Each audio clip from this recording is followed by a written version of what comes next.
Hello everyone. आज हम लोग कॉज ऑफ हाइपरटेंशन के बारे में पढ़ेंगे। और कॉज ऑफ हाइपरटेंशन के जनरली 5 कॉज होते हैं। एक hypervolemia, fluid overload, renin angiotensin aldosterone system, activation of sympathetic nervous system, hypercalcemia and vasoconstriction. Hypervolemia का मतलब ये होता है यहाँ पे कि हाइपरवोल्मिया जो है फ्लूइड का ओवरलोड हो जाना ब्लड ब्लड वेसल में, तो जिसके वजह से ब्लड का वॉल्यूम इंक्रीज हो जाएगा और जिस रीजन से ब्लड प्रेशर में इंक्रीमेंट देखने को मिलेगा। इसके कई कॉज हो सकते हैं हाइपरवोल्मिया के, जैसे कि kidney problem, heart failure, liver cirrhosis, या एक्सेसिव डाइट में अगर हम सोडियम का इंटेक कर लें तो जिसके रीजन से क्या होगा, हाइपरवोल्मिया होने की पॉसिबिलिटी हो सकती है। क्योंकि सोडियम इंटेक करने से क्या होगा कि वाटर का रिअब्जॉर्प्शन भी इंक्रीज हो जाएगा। जैसा कि आपने पिछले वीडियो में देखा है, रेनिन एंजियोटेंसिन एल्डोस्टेरोन सिस्टम कैसे सोडियम और वाटर का रिअब्जॉर्प्शन रेट इंक्रीज कर देता है, और रिअब्जॉर्प्शन रेट इंक्रीज होने से ब्लड का वॉल्यूम इंक्रीज हो जाता है, जिस रीजन से ब्लड प्रेशर इंक्रीज हो जाता है ना।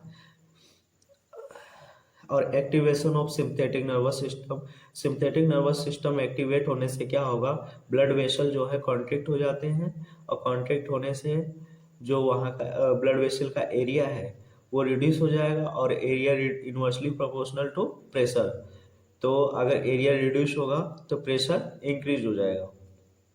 और सिंपैथेटिक नर्वस सिस्टम एक्टिवेट होने से हार्ट रेट और force of heart muscle contractility increase हो जाती है, जिससे क्या होगा, कार्डियक आउटपुट जो है वो इंक्रीज हो जाएगा। कार्डियक आउटपुट इंक्रीज होने से जो ब्लड वेसल का प्रेशर है, आर्टरी का प्रेशर है, वो इंक्रीज हो जाएगा। Hypercalcaemia.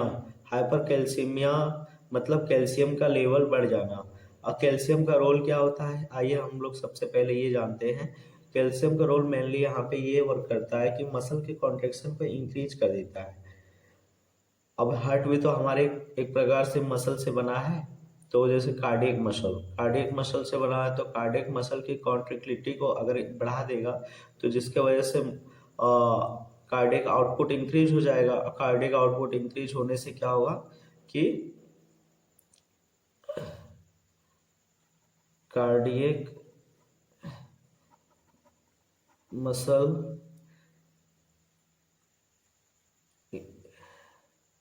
Contractility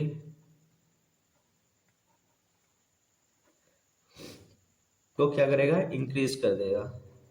increases the cardiac muscle contractility, जिससे क्या होगा कि हार्ट रेट जो है इंक्रीज हो जाएगा। हार्ट रेट इंक्रीज होने से कार्डियक आउटपुट का इंक्रीमेंट देखने को मिलेगा, इंक्रीजेस द कार्डियक आउटपुट।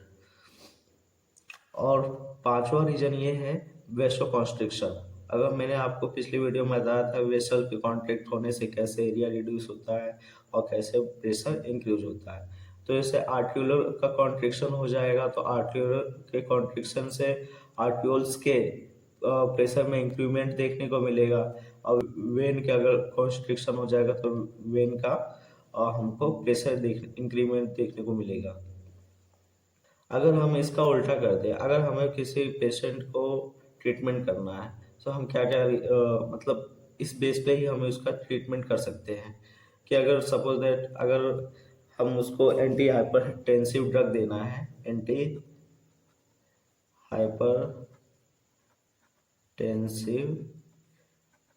अगर ड्रग्स देना है हमें, तो हम क्या क्या दे सकते हैं उसको। अगर बॉडी में फ्लूइड की मात्रा अगर ज़्यादा हो गई है तो ऐसे कंडीशन में हम उस पर डायूरेटिक दे सकते हैं। डायूरेटिक क्या करेगा, डायूरेटिक जो है यूरिन का सिक्रेशन इंक्रीज कर देगा। तो यूरिन के सिक्रेशन इंक्रीज होने से जो ब्लड में ओवर फ्लूइड हो गए थे वो क्या होगा, वो बाहर आ जाएगा, जिसके रीजन से ब्लड का वॉल्यूम जो है कम हो जाएगा। तो कम होने से ब्लड प्रेशर नॉर्मल हो जाएगा। अगर दूसरा है रेनिन एंजियोटेंसिन एल्डोस्टेरोन सिस्टम। अगर रेनिन एंजियोटेंसिन एल्डोस्टेरोन सिस्टम को अगर इनहिबिट कर दिया जाए तो प्रेशर नॉर्मल हो सकता है। तो क्या करेंगे, रेनिन एंजियोटेंसिन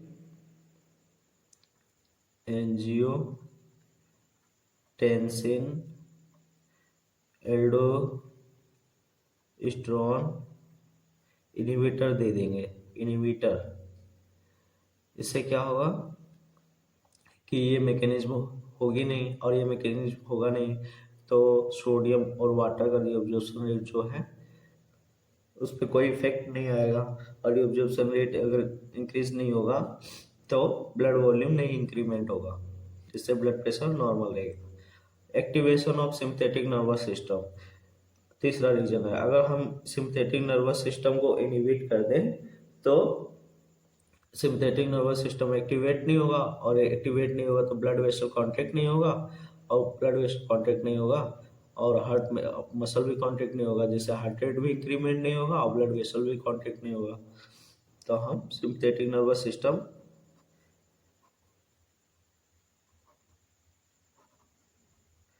इनहिबिटर दे देंगे, इनहिबिटर।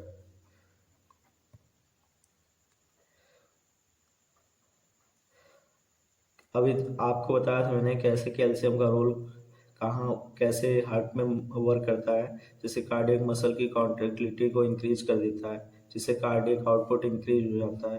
तो अगर हम कैल्शियम को ब्लॉक कर दें तो ब्लॉक होने से कार्डियक मसल की कॉन्ट्रैक्टिलिटी पे कोई इफेक्ट नहीं आएगा, वो रिड्यूस होने लगेगा धीरे धीरे, नॉर्मल पोजीशन पे आकर अपने हार्ट रेट को नॉर्मल कर देगा वो।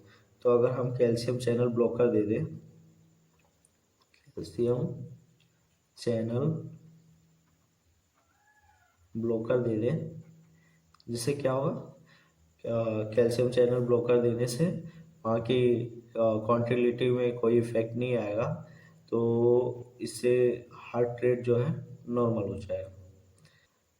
कैल्शियम का और भी रोल है, जैसे कि आर्टरी के स्टिफनेस को और हार्डनिंग को इंक्रीज कर देता है। अगर हम कैल्शियम चैनल ब्लॉकर्स देते हैं तो उसकी हार्डनिंग और स्टिफनेस जो है उसमें कमी देखने को मिलेगी, और जिससे क्या होगा, इस आर्टरी के स्मूथ मसल रिलैक्स हो जाएंगे, और रिलैक्स होने से प्रेशर जो वॉल पे पड़ रही कमी देखने को मिलेगी, जिससे ब्लड प्रेशर नॉर्मल हो सकता है। पांचवा रीजन है वैसो कॉन्स्ट्रिक्शन। अगर वेसल्स कॉन्ट्रिक्ट हो जाएगा भी ब्लड प्रेशर भी कंट्रोल होने के चांसेस है। तो ऐसे में आर्ट्रियो कॉन्स्ट्रिक्शन हम पेशेंट को आर्ट्रियोलर डायलेटर दे देंगे,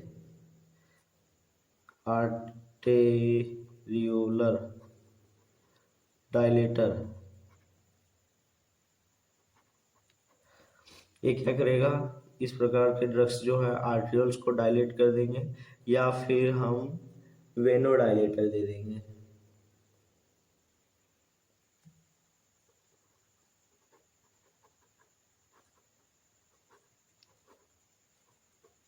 अगर दोनों का ही प्रेशर इंक्रीज है, आर्ट्रियोल्स और वेन का, तो हम दोनों को भी दे सकते हैं,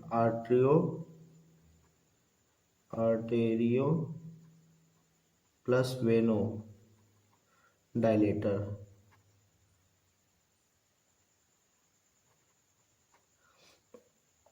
तो अभी तक के लिए इतना ही, और इसके बाकी के जो ड्रग्स हैं वो आपको नेक्स्ट वीडियो में देखने को मिलेगा।